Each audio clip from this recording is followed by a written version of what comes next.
Bienvenue dans la chaîne des histoires extraordinaires. Merci de nous suivre et de soutenir la chaîne en commentant, likant et en partageant nos vidéos. Aujourd'hui, je vais vous lire un récit qui devrait faire réfléchir les gens qui sont parfois trop imprudents, qui ne respectent pas les règles, et aussi ceux qui tirent des conclusions parfois trop hâtives. L'histoire s'appelle Mère contre mère. Chacun de nous a une opinion bien arrêtée sur les gens de son entourage.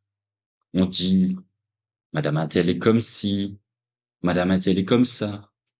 Jamais l'oncle Henri ou la tante Marthe ne seraient capables de ceci ou cela. Et c'est vrai dans le fond. Les intéressés eux-mêmes pensent souvent à la même chose. Jusqu'au jour où se présente une situation vraiment exceptionnelle. Alors, tout peut changer à un point qu'on a parfois du mal à imaginer. Nous sommes en 1972. Jean-Claude et Elisabeth Laurent, qui vont bientôt fêter leurs 10 ans de mariage, sont en couple sans histoire. Il a 35 ans, elle en a 33. Ils ont 2 enfants, Rosalie, 8 ans, et Michel, 5 ans. Monsieur Laurent est cadre supérieur au siège toulousain d'une multinationale. C'est le type même de l'homme dynamique, assez autoritaire et sûr de lui. Elisabeth Laurent, au contraire, est du genre effacé. Elle est menue, 50 kilos pour 1,55 m. C'est un petit bout de bonne femme, selon l'expression. Avec cela, elle se montre bonne épouse et bonne mère. Elle est douce, patiente et attentionnée. Elle ne travaille pas. Pour l'instant, Elisabeth Laurent, tout ce qui compte, c'est d'élever ses enfants. La vie au foyer représente à ses yeux ce qu'on peut rêver de mieux, même s'il faut passer toute son existence dans l'ombre de son mari. C'est à un point tel que Jean-Claude lui en fait parfois le reproche. Par exemple pour la conduite. Tu devrais être un peu plus active, tu ne sais même pas conduire. À quoi cela servirait-il? C'est toi qui conduis. Oui, mais s'il m'arrive quelque chose, je ne sais pas moi, si je me cassais la jambe, qu'est-ce que tu deviendrais? Qui emmènerait les enfants à l'école? Il ne parle pas de malheur.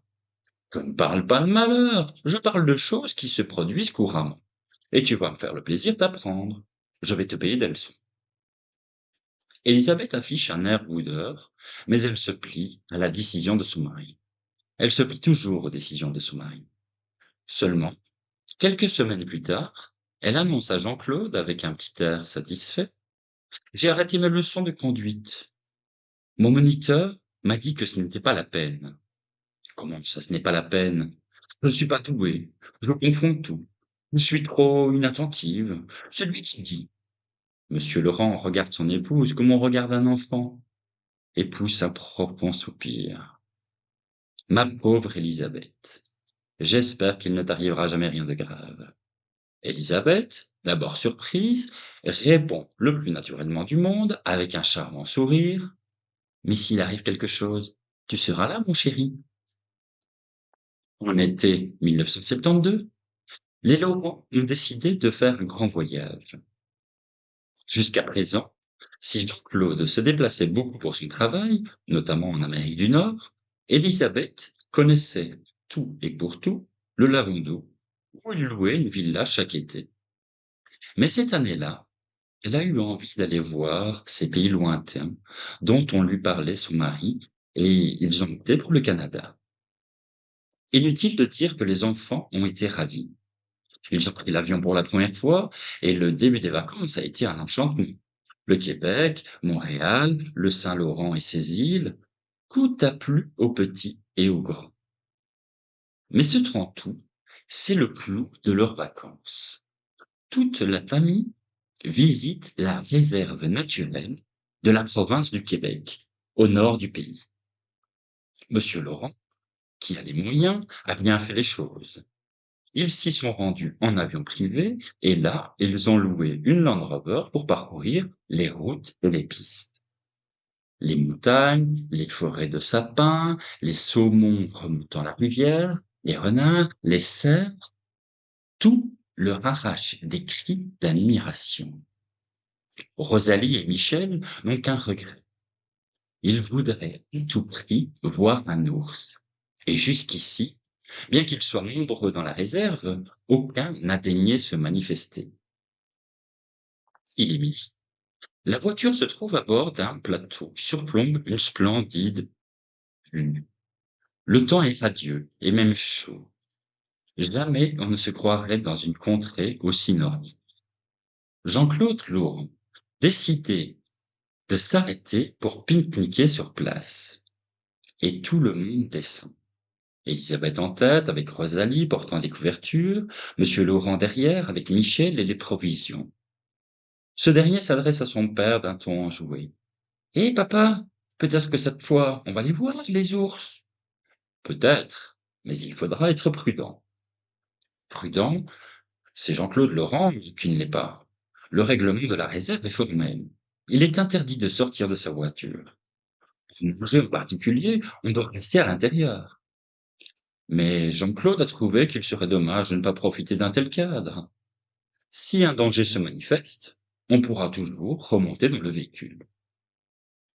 Soudain, il y a un bruit de branches cassées, suivi d'un grondement.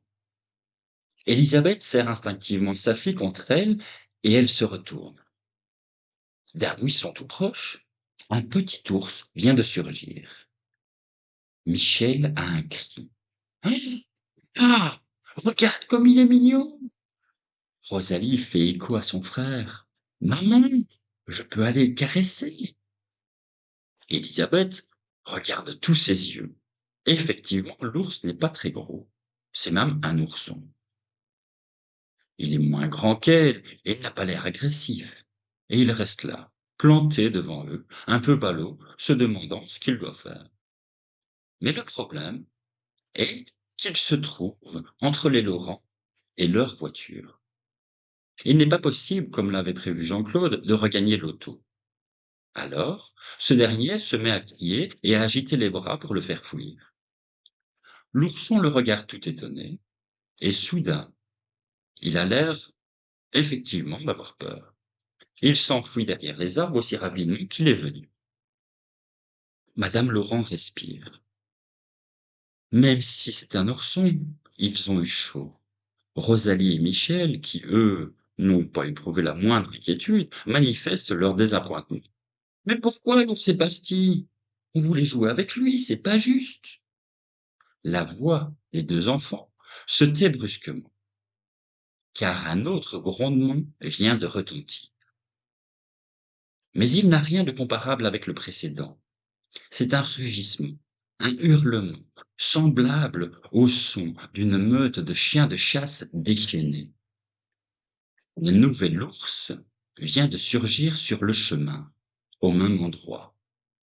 Une masse énorme, avec sa fourrure noire et argent et sa bosse caractéristique au bas de la nuque. Élisabeth Laurent note tous ces détails avec une absence d'émotion qui l'étonne. Elle se dit simplement: un grizzly adulte, de grande taille, il est au moins 2 fois plus grand que Jean-Claude, c'est une femelle, la mère qui accompagnait l'ourson. La suite se passe à toute allure. Jean-Claude Laurent, qui était le plus près du fauve, tente de fuir, mais il est attaqué le premier. L'ours le renverse d'un seul coup de sa terrible patte. Élisabeth voit l'animal s'acharner sur lui. La bête lui a agrippé la jambe. Aux côtés de son père, le petit Michel, paralysé de terreur, reste immobile comme une statue, les yeux grands ouverts. Élisabeth ne pense à rien, ne réfléchit pas. L'impensable est arrivé. Ils sont tous en danger de mort, et il n'y a qu'elle qui puisse agir. Et alors qu'elle s'en serait toujours crue incapable, elle agit. Les gestes qu'elle accomplit lui sont dictés par quelque chose qui la dépasse, qui vient peut-être du fond des âges, qui remonte à l'origine de l'homme. Elle s'est éjectée contre un arbre. Elle tire de toutes ses forces, et ce petit bout de femme, cette ménagère douce et attentionnée, attrape sans difficulté une énorme branche. Maintenant, elle la tient fermement devant elle, et, comme dans un tournoi, elle se rue à l'assaut du fauve. Elle agit son peur, son courage. Elle est au-delà. Elle va droit devant, et elle frappe l'ours en plein museau. Surprise, la bête lâche la jambe de Jean-Claude et se fait face à son agresseur.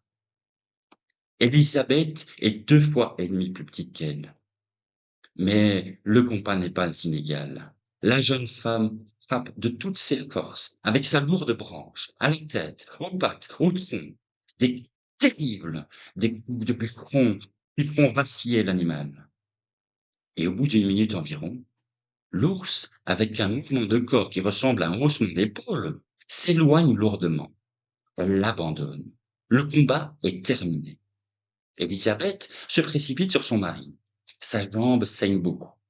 Il faut faire vite, et les enfants sont en état de choc. Ils ne pleurent pas, ils sont muets et immobiles. Et Élisabeth Laurent, qui n'a pas voulu apprendre à conduire parce qu'elle pensait que ce n'était pas nécessaire pour une femme, Élisabeth, si peu douée, si inattentive, gagne en un temps record, au volant de la Land Rover de location, la maison du garde forestier le plus proche.